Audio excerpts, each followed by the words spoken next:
What's up? Welcome back, y'all. Look, the first thing we're going over is Shedeur Sanders. Okay. Shedeur Sanders is going to be the next Tom Brady of college football. I'm sorry, of the NFL. And the reason why is because, for one,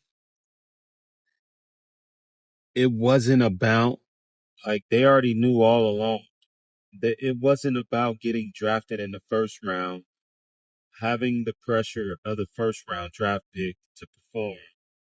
Like Travis Hunter, you're going to see a compare and contrast. And Shedeur is going to be comfortable. He's going to be able to build his reps up, and he's going to be able to get a feel for the NFL and then gradually build up. And not to mention, he's going to be a franchise player wherever he go. He's not going to stay where he at long, meaning like if he got to play second fiddle to any quarterback, that's not his pedigree. He's a starter. He's the type of quarterback that is going to perform and carry the brand, carry the team. That's just that's the caliber of a quarterback he is. Plus, he's not going to be second fiddle to anything. So he would use this time to build up his craft in the NFL, whether he get drafted to Dallas or traded to Dallas or any other place for that big contract that y'all said he passed up on. Because whether you believe it or not, uh, the Sanders is a brand, right, in itself. On top of whatever brand that he's under, far as for the NFL, the Sanders is also a brand, and you could thank his father for that. You know, Dion has a brand. Now it's Sheduer and Shiloh. So when you look at that, okay, he's going to generate revenue based off of the name alone. He's going to bring eyeballs just based off of the name alone. So people are interested in all of the merchandise that Sanders is going to be selling. Actually, they already into that right now. He's going to make plenty of money off of that. So as he progressed and become that franchise player, everything's through the roof. We can clearly see the marketing value. He looks good playing for the Browns, like even as a rookie. So, he has a bright future. He's going to be the next Tom Brady of college football, of the National Football League. Period. If you don't see that, then you need to understand marketing as well as branding as well as talent combined, because he has all three. Same with Shiloh. Okay, he carries the brand, the name. That name sells. Period. Just being on the team up under the NFL umbrella it's marketable. So that's why they're gonna be good, because they have a marketable name that's already been built for them based off of their father. So they're gonna do well in the NFL. Period. Unlike Travis, he has to make a mark for himself because, he's like the first generation, I believe. And while he'll do well, he got the first big contract. He's pretty much good as long as he don't get injured. As long as any of them don't get injured, they'll be good. Now let's flip it to college football. It's a lot going on with, uh, of course, the structure of college football, the greediness of college football by certain few, as well as the selfishness of college football. And it's always the same characters. Right now, we're going to talk about the college football playoffs. And that entails, of course, the Southeast Conference in the Big 10. Okay. And I'm starting with them because they are right now trying to shove down college football throats. They're trying to shove this new automatic qualifying concept moving beyond 25-26 season.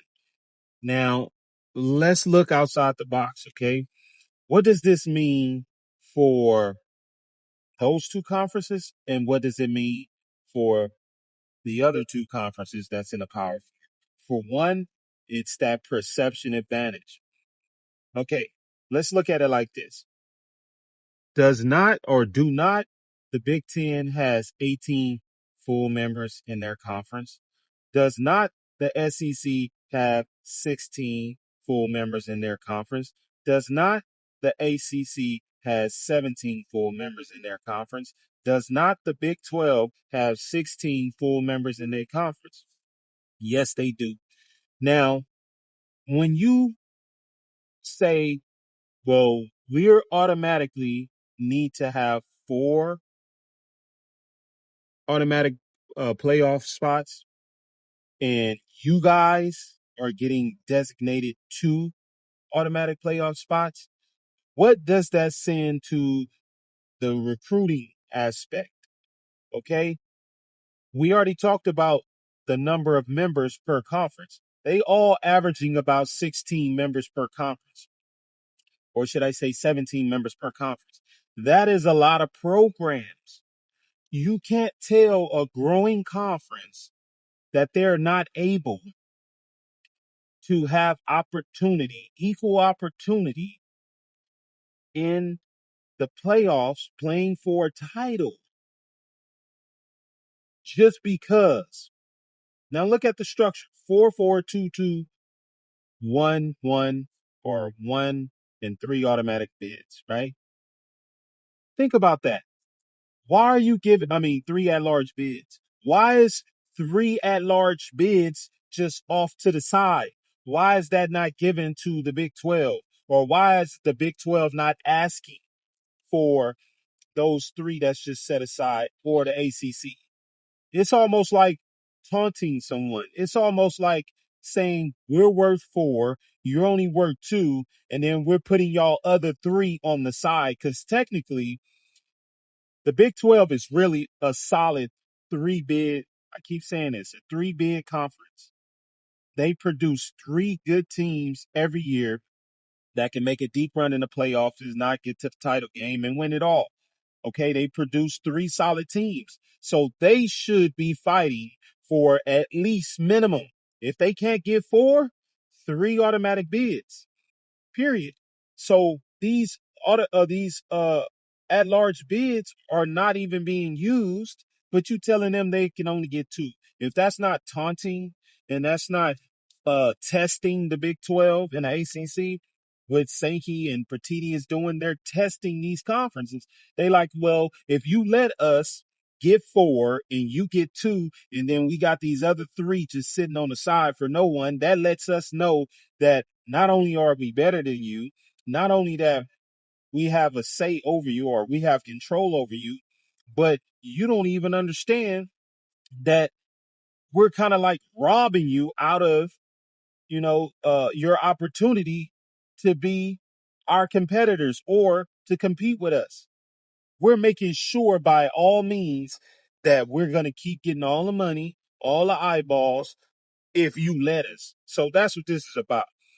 The Big 12 need to settle for 3 minimum, if not 4, because they are a growing conference. There's no way you can grow and add all these teams. Let's say you get to 20 programs and they saying you only got, or you only have 2 slots out of 20 teams, like funneling only 2 teams, and you got 20 just like the Big 10 does, just like the SEC. That makes no sense.